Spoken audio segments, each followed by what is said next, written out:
Hello and welcome to the Mustangs Report, the official podcast of the Western Mustangs. I'm Ryan Robinson, your host and Mustang Sports Information Coordinator. On this episode, we're excited to be back, and starting things off, we'll check in with our Director of our Sports and Recreation Department, Christine Stapleton, to find out all that is going on here in the 2022-23 season, including a couple of very special events. We'll also check in with our football team and head coach Greg Marshall to see how he's feeling about the season so far. And we'll also check in with our field hockey coach, Jeff Pacheco, to find out all about his team, and as well as how he's feeling about this season, and obviously how things went last year as he had a couple of big awards. Let's get right to it. Joined now by our director of what we're calling the Director's Report. I know we spent a lot of creative time, Christine, on calling a title to your segment. So Christine Stapleton, our Director of Sports and Recreation. Christine, I know you're busy, so thank you for doing this. Well, thanks, Ryan. It's always great to kind of check in with you and to check in with our many friends and stakeholders who follow all the great work that we do. So first things first, let's get right into it. This last couple years has been a bit of an adventure. Let's just call it that. We're getting back to somewhat looking like new normal, I guess is what it's being called. Seasons have started on time. Teams are competing, across the province. There's no divisional splits in like football and that kind of thing. How much do people realize just how much work went into making that season back to new normal looks like it, and how difficult has it been? Well, thanks, Ryan. It has been a super challenging time, and I really want to acknowledge the great work of our staff and our coaches in supporting our students through some uncertainty. The campus recreation building opened and closed 9 times in a year and a half, so it's really remarkable the work that team has done to get the spaces, along with our facilities staff, to get the spaces up and running and safely running. We are certainly back, and we're so grateful. Our student athletes took care of their business. They trained in some somewhat not easy situation. Stayed in school. It's really, really important that through the, along with some of the upset to sport and recreation, a lot of these students were taking courses online. A lot of these high school students that have now joined the Mustangs family have done so in not as clear pathway. So we're very grateful for our student athletes for their great work in the classroom to stay eligible and to stay on track. The students have come out. Our students here at Western are absolutely supporting all the work that we're doing. We have in September alone close to 85,000 tap-ins in the rec center. That's remarkable. It's kudos to our students to coming out and staying healthy, our student staff that are running all the recreation spaces and programming, and as I said before, our staff for keeping everything running. And I want to talk about the number of students that are coming out to support our sport teams, whether it be football, rugby, lacrosse, soccer, at all of the sports that are up and running and doing so well this fall are being greatly supported by our students, and also Mustangs for Mustangs. A lot of our Mustang student athletes are coming out and supporting other teams. So it has been a wonderful start to the season. We're so happy to be back and to have all of our spaces and our programming back up and running. On that front, you mentioned it. We've seen a couple of big, obviously, football games happen. We had one that kind of started before the students were here, and we had some pretty good support. And then we get into the home opener, our nighttime game on Saturday against Queens back at the end of week. We had the homecoming game. How big and how great was that to see both side stands completely full? And I know for me, sitting in the press box looking out, it was just a nice little whitewash of purple and white all over the place. I know both you and I were kind of commenting on that a few days ago, saying, this is great, and this is exactly what we want to keep seeing. Well, we're the only school in the country that's had 2 sellouts. 2 sellouts, over 10,000 people at our last 2 football games. I think it's important to note that there's student experiences in all parts of a football game. Obviously, people talk about the student athletes, and certainly they're a remarkable group of students. But we have our student staff that are supporting folks like yourself and other members of our staff to make sure that everyone who comes in and out of our event space is safe. And that's just a tremendous experience for our student staff. Then we have all of our students that continue to come out and support. These are the memories they're creating, the friends that they're finding, that sense of belonging somewhere on campus where they can be purple and proud. So there is all sorts of elements in the work that we do that is far deeper and far broader than just the student athlete experience. And that's what I'm so proud of, Ryan, is that we've been able to really kick off the year with that type of fun, spirited signature events. It's been really great, and I'm so grateful for the students to creating that type of atmosphere for each other. It's been really wonderful. I feel like I wouldn't be doing my job correctly if I didn't remind people that all Western students get into all on-campus regular season games for free, and all they need is their Western One card. And we've seen that this year with, as you mentioned, even our ticketing staff and Colin and his group are made it so it's a simple tap or a swipe into the game. There's no advanced ticketing that needs to be required, and that's going to continue into basketball, volleyball, hockey, and so on into the winter months as well. So it's exciting to see that wanting to come together, and now everybody can come together. Yeah, it's been really great, and we've talked about football, but I've been to field hockey, lacrosse, soccer, rugby. Those events our women's softball team is taking another run at a national championship. So it's all of those teams that have been out of the gates, and hundreds of students are coming out to watch and support. Speaking of going to games, we need good facilities to make those happen. We have seen all kinds of facility upgrades around here in the last couple of years, even through a pandemic. I know Steve Barry and his facilities team have been ongoing with all those. Let's kind of take a quick look back, and I'm sure there's probably some things to come, but we may be able to talk about later on down the line. But Alumni Hall has seen a couple of upgrades. Obviously, Western Alumni Stadium has seen a bunch as well, even into the backfields for Mustangs and Alumni Field. How important have those upgrades been?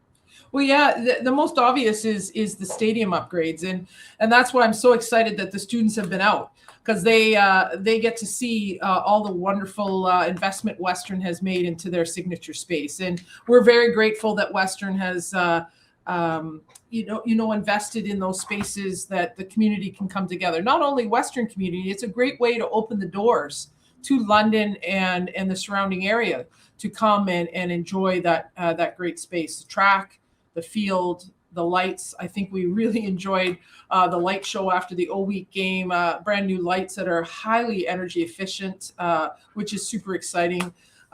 We've done some really energy efficient upgrades in the rink too, making that space more sustainable, more environmentally friendly.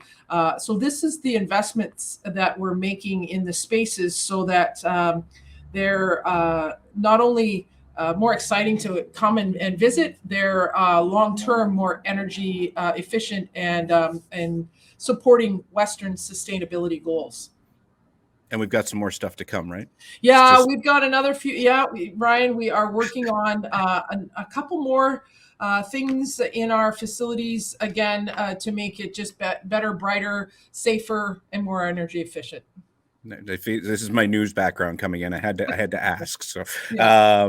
The one, obviously the upgrades are going to play a showcase role at the stadium as we approach a month and change from now. The Vanier Cup making its way to London for the first time. It was a project and initiative that you were very much pushing for and very much a champion for. And if I know you well at this point, if you want something, you're going to push full bore for it. And we are hosting Vanier Cup. How excited are you as we get closer and closer to that actually happening?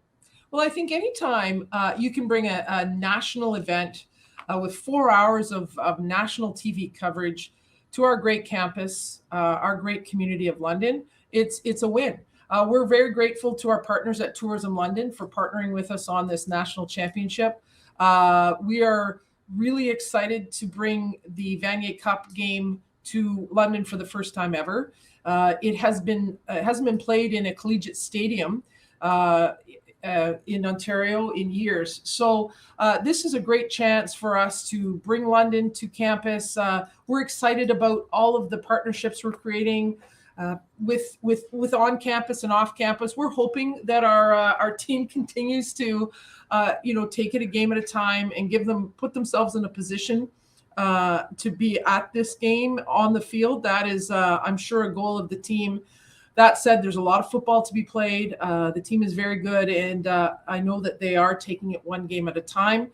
But the community, the local organizing committee, we're rallying around it, and we're off to a great start with ticket sales, sponsorship. It's going to be a really, really great event.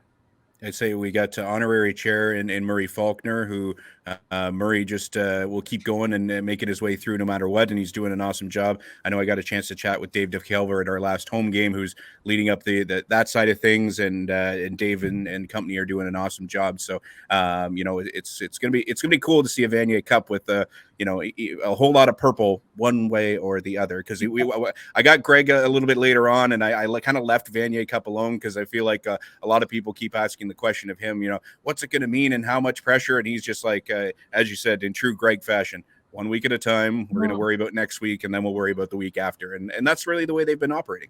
Yeah, it's going to be an exciting game. We're bringing it to campus, opportunity for our student staff, all of our leaders on campus. These are the type of spirited activities that will create that sense of community, will create that memory for the entire campus for years to come. So we're really excited to bring it to Western. Before I let you go, a couple quick things. We got a couple OUA championships we're hosting this year: cross country in late October, swimming in February. Exciting to have those two championships on campus, especially for I know for cross country, and Guy Schultz and his team, they kind of run that thing like a well-oiled machine at this point. But great to have a couple OUA championships on campus. Yeah, you're right with cross country. We do it really well. And I think that it is about creating really positive experiences. It's a chance for our community to come and watch these tremendous athletes compete. And it will be a really, really well-run event. Swimming is exciting because it's a partnership between sport and rec. It's hosted in the 50-meter pool in the WSRC. So it's an opportunity for our recreation leaders and lifeguards to lift up their facility and showcase it to all of the OUA. We hosted it a couple years ago. It's super exciting. It's one of my favorite events on the calendar. It's going to be a really, really great Ontario Championships. And it is jam-packed for a couple days. That's for sure. The amount of race and podium, things are happening all the time. Yeah, it's full on. So we're very grateful to our colleagues in campus recreation. We couldn't do this without them. So, to be able to have, an experience like that for our swimming student athletes, but campus, again, it's a really great opportunity to come and watch. OUA swimming is an important part of Olympic and Olympic athletes' journey. There's a lot of Pan Am, Commonwealth, Olympic athletes that will be in our pool in February. It's just part of the pathway. Canadian swimmers stay and train in Canada, so it's a tremendous few days of swimming. And before I let you go, and I know this isn't something I put on the list of questions I was going to ask you, you were recently inducted into the Saskatchewan Sports Hall of Fame, obviously as the coach of the 2001 Regina Cougars team. How exciting was that? Because I know it's a chance you got to see some people maybe you hadn't seen in a while, and obviously have a celebratory element in what is usually a very busy time of year for you. Yeah, I was humbled and grateful to be able to go back to Saskatchewan and celebrate that championship team from 2001. I think it's the reason why I still do what I do, because I know the impact that a sports experience can have on a student athlete's life. And I think the other piece that I recognize, so all of the student athletes came back to Saskatchewan. They traveled from all across North America, myself included, to be in Regina for the weekend. The other piece of it is it's the families, it's a legacy that team has created. They've inspired a next generation of athletes in Saskatchewan, in Regina, across the province, to achieve, and they were inspiring. They continue to coach. They're great citizens. So I think these are all parts of the work that we do in sport and rec that keeps us here in sport and rec, and to go back and to see all those women again and their families, and then they all have their own families. It was a really special weekend. Well, on behalf of all of us here in the Purple family, a big tip of the cap to you for that recognition. Most of the time, you don't want the attention put on you, but for that one time, we said, you know what, we'll make sure we do it, even if we're going to get in a little bit of trouble. Yeah, Ryan, you know me well. I'm a servant leader, and I feel my best work is when others around me achieve the goals that they have set out. So no, it was nice to kind of pause and reflect for a weekend. I know you're busy, so I will let you go, but thank you for this, and I will try and find space in your calendar so we can get a winter update as well, maybe somewhere early in the new year. Awesome. Thanks, Ryan, and thanks for all that you do. He's a busy man, so we appreciate his time. Head coach Greg Marshall from our Mustangs football team. Greg, first and foremost, thanks for doing this. We figured we had to kick off the podcast for another season. We had to have you on to have a few words. But the first and foremost I want to say is, I don't know if has anybody officially congratulated you on now having the most wins. You just surpassed Coach Haler in the Queens win with your 170th win in the OUA. So you surpassed Coach Haler. I know, obviously, you guys and the connection that you guys had. How special is it to know? I know you know that number was coming around within the start of the season, but the Queens win was the surpassing win. So how special is that? Yeah, I haven't thought a lot about it, but certainly to be considered with someone, a friend, a mentor, my coach, Coach Haler, it is pretty special. It also means that I've coached for a long time. I know we were just joking before we started. We're recording this homecoming weekend. It's a busy time. How much have you been having? Because I know even going back to a couple years ago when you win Coach of the Year, you're on stage acceptance speech. You're talking about the back nine or of the career sort of thing. But how much fun are you having, especially after what the last couple of years has been? I know difficulty wise in getting the team together, having the canceled season. Last year was a few hurdles. You still having a lot of fun? We had the canceled season, and we had a shortened season last year. We only played 6 regular season games, and I kind of thought, if I only had to coach 6 regular season games every 2 years, I could do this for another 10 years. You know what? I love what I do. We got great players that are fun to be around, fun to coach. We got a great staff here in assistant coaches who are able to kind of pick up and do a lot of the work that maybe I did 10 years ago. So no, I enjoy it. I mean, at this point, I take it a year at a time, but I haven't even been thinking about retiring. Each year I know presents its own challenges. The start of this year, there was people talking about, the offense is looking good. The offensive line, a lot of, consistent returnees there. There was all the talk about the defensive element, whether the defensive side of the ball was going to be able to play that well, especially a young defensive line. I would, needless to say, that those doubters may have been quieted a little bit with the way your defense has shown this year. Me included, Ryan, I think we all thought that we were young on the defensive line. We lost a lot of 4 or 5 key players, and a lot of young players have stepped up and played very, very well. And a credit to guys like Bruce Moss and Soren Hulschmidt, who were like backups and had been in the program for 3 or 4 years. Didn't get a ton of playing time, but the effort. They're great character kids, and they play with a ton of heart and a ton of effort, and they made up for lack of experience and getting better every single week. So yeah, pleasantly surprised with how well our defensive line is playing. A lot of times people make a reference, Steve Snyder formerly worked with you, Chris Bertoya. I know obviously you look down Windsor way, the Cercellis. I know in a recent interview, somebody asked you, is it easier or harder to coach against these guys because they know you, sort of thing?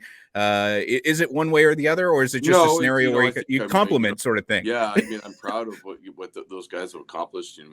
They're not just former coaches or, opponent coaches, they're friends. And I think that's kind of the neat thing about football. At the end of the day, it's a game. And, I think, having been in the game a long time, you begin to realize that, you're trying to win football games, but at the end of the day, it's a game. And it's really about people and the kids that you get to coach and the coaches that you coach with and the opponents that you get to coach against. And I think that's, I appreciated all the efforts that they did when they coached here, but certainly, the friendships that, developed with those guys. Let's talk about those returning guys that you've had this year that, obviously I know you've been overly complimentary and deservingly so of your quarterback and the fact that, there's already some people with a few rumblings saying, Heck Crichton potentials down the line. I know I'm not, making any predictions, but at the same point, Evan Hillock's been fantastic again this year and showing more, more maturity, more development. Oh, and by the way, he definitely throws the ball like a pitcher because he's got that baseball background. How impressed are you with Hillock this year? I think he's got a great arm, but I think that thing is the accuracy of and how fast he gets rid of the ball. But this year, his decision making and where to go with the football. I mean, you can throw the ball hard, and accurate in the wrong direction when someone's covered. But he knowing where to go with the football, being decisive when he makes his mind up that that's where he's going, and he's just grown and he continues to get better every single week in practice. He's got a great attitude. He's a student of the game. He watches. He wants advice. He takes coaching. I mean, he's really grown as a football player, and now a really good leader on our team. Is it interesting to have, especially, or is it tough for him being? I mean, I know it's only second year of eligibility, but he's in his third year in university level now. That he goes from being what some people would see a rookie perspective to all of a sudden being that leader in a younger guy. Evan doesn't need. Evan leads kind of by what he does in his actions and how he goes about preparing himself each week. He doesn't need to get up in the locker room and make a speech and tell players that some of the older guys can do that, but just the maturity that he's shown and how he prepares himself and the leadership on the field is definitely contagious. I mean, the other players see it and you realize that he's confident that he's our leader on our team, and quarterbacks usually are. So we're very, very fortunate that he's been playing at that level. And Jackson White, who is his role now is our backup. He's another one that everyone listens to. He's supportive of Evan. Really good relationship there. And if you need anything moved, Jackson's company, can take care of everything. Big league movers. I think it's contractually obligated to make sure to give him some love there, right? Sort of thing. Obviously, the run game, this has been a static point, a constant in your kind of strategy over the years. Where does this Winati Keanu Edwards combination sit as far as the hierarchy of the guys you've had? We always seem to find that the group, and I think that before we had Cedric and Alex Taylor, and then Trey Humes was there, and they're both complement each other very, very well. They're both very unselfish, and that's key. It's I mean, I look back to the Cedric Alex Taylor years, and not one time did either of them ever complain about the number of touches they were getting. I mean, they could have each been a Heck Crichton winner or MVP if they had gotten more carries, but they split time, and they were both outstanding in their own right. And I think part of the strategy, it isn't about winning the Heck Crichton. It isn't about being all Canadian. It's about the team winning, and buying into that. And certainly Keon and Edward are very good, supportive of each other, and that's important. That's key. And we got some good other young backs. Keanu Yazbek's going to get a chance this week. Troy Thompson, when he's been in there, has run the ball very, very well. So someone else is going to kind of step up and be that third guy, that's going to, take some of the load off of Edward and Keon. And at the same point, good news, because two more. You got everything situated kind of down the line, sort of thing. Yeah. We did, and we got some good young running backs coming out this year. A kid out of St. Thomas, Ethan Dolby's looked really, really good in practice. Freshman, but we would not hesitate to put him or Scotty Nichols or some of the young guys, Marcel Phillips, any of our young backs into the game because they're all ready.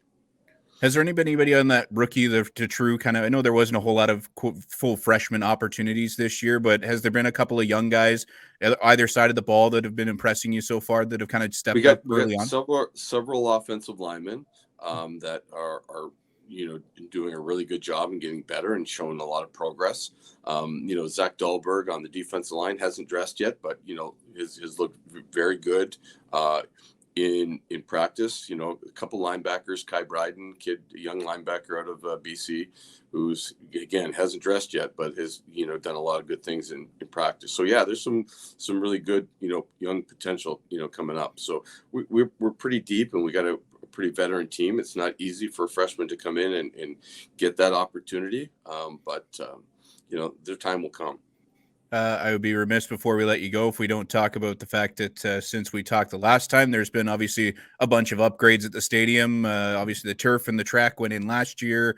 I know there's been a lot of big upgrades in the locker room. I know being homecoming weekend, I'm sure there's been and will be a lot of people wanting to check out the new setup in the room. How important have these upgrades been to the program? Even the new lights, for example, illuminating the field, making it a little brighter kind of thing. The lighting, and we haven't got there yet.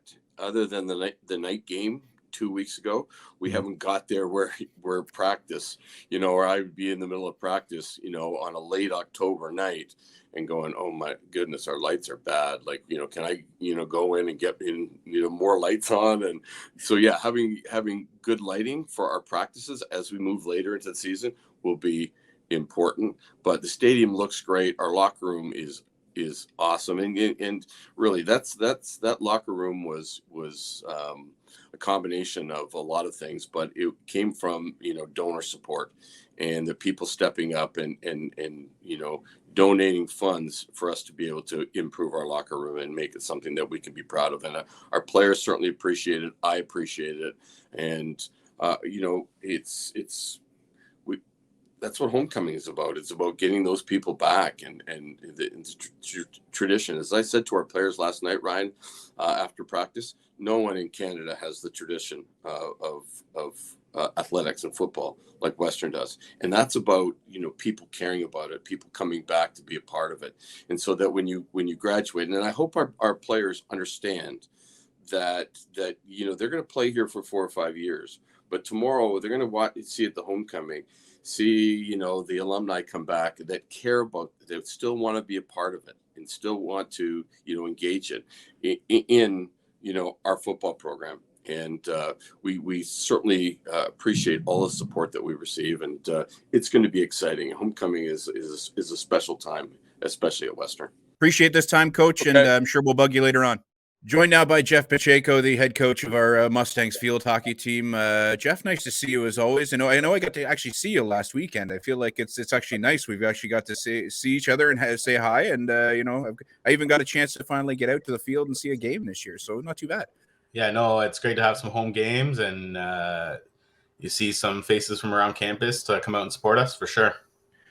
So take me through, and this is, I'll kind of go in reverse order sort of thing, what I was thinking initially, but the game of field hockey is such a global game sort of thing. It's popular across the world, and especially some of the bigger continents in the world sort of thing. So what are those things that maybe people don't understand about field hockey sort of thing that I'm sure over your time seeing the game, playing the game, participating, there's been people saying, come up to you, Jeff, I didn't know this about field hockey, or I didn't know that about field hockey. Is it until they get out to the field, see a game, and they kind of go, oh, okay, and the light bulb kind of goes on a little bit? Like a little bit. It's like a dimmer switch in that reference. But I think the biggest misnomer is that it's only a female played sport. The men do play internationally, even here in Canada. Our men's team's ranked in the top 15 in the world. I think they're 12th right now, largely based in BC. So the male aspect is huge. The other pieces is that how quickly that dimmer switch goes up when they relate it to soccer or lacrosse. They see the sort of system styles and, being on a field turf, the ball, the stick element. So people can wrap their head around it pretty quickly. And from there, they usually, like what they see because of the sprinting element of the game. It's a bit different than kind of just jogging A to B and kind of being in shape. It's a very sprint oriented game. Yeah, it was one of those things, for me initially, the first time I saw it, I kind of, the cones along the outside with the ball that's right there, even if it goes out there, I kind of laughed a couple of times when I've been out there since I've been here at Western seeing games. And, even if the ball just kind of, dribbles across the line, the players are just, they're not even looking at the ball that's gone out. They're just looking for the nearest cone with a ball to keep going, sort of thing. So how much is that kind of pace of play and kind of keeping it going consistently from a spectator aspect is, there's no down points to it. It's just go, go, go the whole time. Yeah, there's opportunity and counterattacks and getting that ball back on that line. And some differences for field hockey versus some other sports. There's a sort of what we call an auto start or an automatic start. You don't need to pass that ball in. On top of that, opportunities created from quick instinct, and there's a 5-meter rule. If the player's inside there, she can't play you. So there's a bit of grace there. So the game is designed for that pace. Some other aspects that help that are no offsides, of course, and rolling subs. We can roll subs as much as we want throughout the whole game. So we want that pace, quick downtime, 2-3 minutes, and then back in there for, 5 to 7 minutes. Your team's been consistently competitive over the years. I know that's the part of coaching. You're recruiting new players, trying to keep things going in the right direction. Talk about your kind of group from a returning aspect this year, because obviously, the various programs have had some tough difficulties in the last couple of years with the pandemic and trying to get new players in and all that kind of thing. Talk about your returning group this year and kind of those marquee people that are kind of holding the ship, sort of thing. Yeah, no, from lots of experience from the top down. Peyton Lang's here in what feels like her 15th year. Madison Fisher also in that same boat. To have those two fifth-year players, their maturity and logging a lot of minutes on the field, that resonates down over the years, down to the rookies. And, what it takes to be a varsity athlete within this team. There's a lot of layers, and I try to keep field hockey a fun and good experience as opposed to, 7 days a week, 2 or 3 times a day.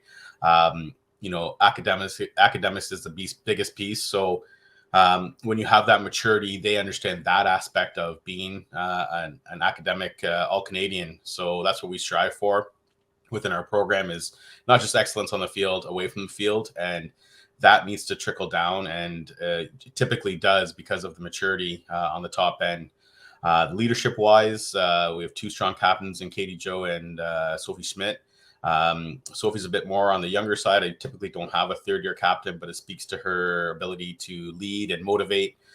Katie Joe is just so well-rounded and, hasn't left the field pretty much this season. So those 4 players are leading from the front, and, there's a lot of layers in through there that speak to the maturity and, the one unit that we are here on our team. And people should not mess with Maddie Fisher. That's for sure. She gets out there. She means business all the time, right? Yeah, no, we all love her compete level, and we're glad that she's on our team and we're not competing against her. Every sport has that one player is like, oh, only if she was on our team. And likely that's Fish. She has been holding down the midfield very well. The games that we've had success in, we've controlled that midfield, and quietly she's been a shining star behind some of the flashier pieces like goals and things like that. She's creating a lot of opportunity for us. New additions, obviously. The last couple of years, there's been some people who'd come and join the program. There was obviously the year that didn't happen, sort of thing. So sometimes the newer additions, maybe I don't want to say get lost a little bit, but they've been trying to find their way through into whether it be in the lineup or just into university life in general, sort of thing. Who have been those new additions over the last couple of years that you've kind of been really impressed with so far? Yeah, there have definitely been some talent with COVID, sort of not giving them the start they want. Some of the 3rd-year players are really starting to get into what a full OUA season looks like, as we're fully open now, playing both conferences. So person that comes to mind, Olivia Heldon, she's been very good in creating a lot of opportunity for us, whether it's goals or short corner generation. She's been very good. A couple of rookie standouts, Megan McCormick, tons of pace. Good basics with the game. Really looking forward to her future. Charlotte Craig would be that other rookie coming in this year that's, they both started last game. And, if you come to Western and you're a high performance player and you have the skill set to play, there's a good chance you'll find the field. And those two are perfect examples of that, as is Livy there. Feelings early on. I know you guys have a kind of a quick season sort of thing. You start, you get going, there's a training camp, and you guys are one of the quickest as far as training camp right to games. And then, it's almost a sprint versus a marathon. What's your feeling early on sort of thing? You have to keep it simple. If you want to throw the whole playbook at them or all the strategy you have, to use those references, they have a lot on their plate, Frosh Week and O Week and all these things there. I just got to keep it simple, keep them engaged. And then as we build through the season, you then keep adding the layers. The video tool that we have now, so they're starting to see more video of what they're up to and how to create opportunity from what they're seeing, how to defend better, how to see the trends that the other team has. So, as you unroll more and more and more, they start to gather that as the season goes on, as opposed to just backing up the Brinks truck in the beginning of September there and just dumping a ball on them. It's just too much. So keep it simple early and then try to rely on athleticism and good basics and build up from there.